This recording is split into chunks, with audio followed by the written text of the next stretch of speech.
Last week we took it to the classroom. This week we take it to the streets and we take you back in time. Back to the 1980s. Back to the days of the side-scrolling beat-em-ups that dominated the arcades. We are taking you down to the streets of rage. It's Streets of Rage 4 for the Nintendo Switch. The Syndicate crime gang is running amok once again, and Blaze and Axel and Adam and all of their friends have been reaching their hands out for the hot tag to Lucha Review. My fellow luchadors, it's time to lace your boots, it's time to grab those steel chairs, and it's time to tag yourselves in, and let's take on the nerdy and dirty.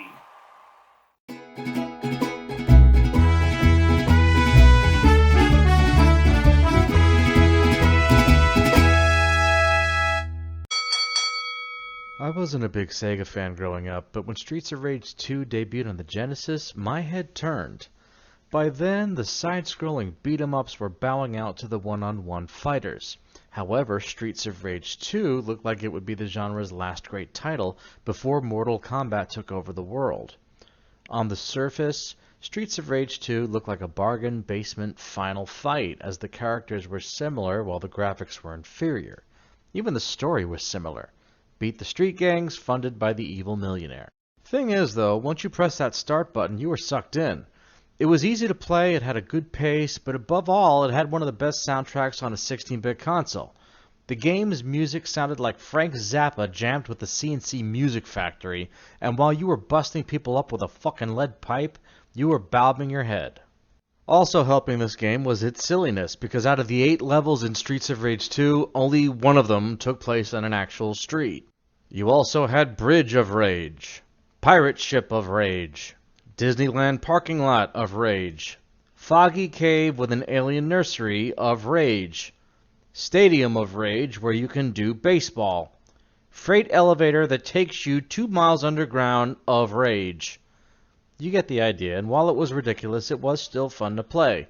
So much fun that I refused to play the third game because I couldn't believe it would be anywhere near as good as Streets of Rage 2. However, over 20 years later, Streets of Rage 4 grabbed me, spun me around, and slapped me across the face. In this fourth game, Mr. X's underground empire is now led by his 2 children, while Axel and Blaze are more than eager to get back onto the streets and take them down, thug by thug. Joining them is Cherry, the rocker girl daughter of Adam from Streets of Rage 1, and Floyd, a Samoan knockoff of Jackson Briggs. Not enough variety? No problem. Every few thousand points you earn to your save file, another character will be unlocked. Thus far, as I write this, I've unlocked modern and classic versions of Adam, along with the classic versions of Axel, Blaze, Skate, and my favorite, Max. As with previous Streets of Rage titles, the playable characters form a well-rounded, well-oiled machine. Cherry relies on speed and agility, Floyd relies on strength, and Axel, Blaze, and Adam are a little more versatile. Remember when I said how Streets of Rage 2 had a great soundtrack with weak graphics? Game 4 switches that around, but makes sure neither aspect goes unloved. The soundtrack didn't stick with me like it did in Streets of Rage 2, but it is still pleasing to the ears, and it does a great job in setting the tone of the story. In Game 4, it's the graphics that appealed to me most, as the entire game is a traditional 2D animation. The game pulls you into a living comic book, advancing its story via charming art panels. It's a rare form of storytelling that I haven't seen in a game in quite some time, and it was both rewarding and refreshing. Without a doubt, the developers of Streets of Rage 4 knew that older players like me were going to dig in, and this game was packed with winks, nods, Easter eggs, and revisions of older nuances. If that's not enough, then go back to the main menu where you'll have the option to switch to the 16-bit soundtrack that we all remember, while the sprites of your favorite classic characters are all playable in this vibrant new setting. All of this, and the game is still fun and challenging enough to keep you coming back for more. A solid tribute to 90s games. There are no cheats to buy online for Streets of Rage 4, at least not at this time. So if you want to unlock every character and difficulty level, you gotta do it the old-fashioned way, kid. You gotta earn that shit. At long last, Lucha Review crowns its first champion.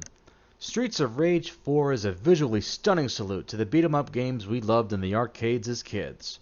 Video games have evolved into some excellent stories and immersive worlds since the days of the Genesis, but sometimes we just want to get down and dirty and kick some ass, and Streets of Rage 4 provides you with the perfect arena. Hopefully us players and luchadors will have some more Streets of Rage 4 content to download later on. Until then, thanks for tagging in, and have a good night.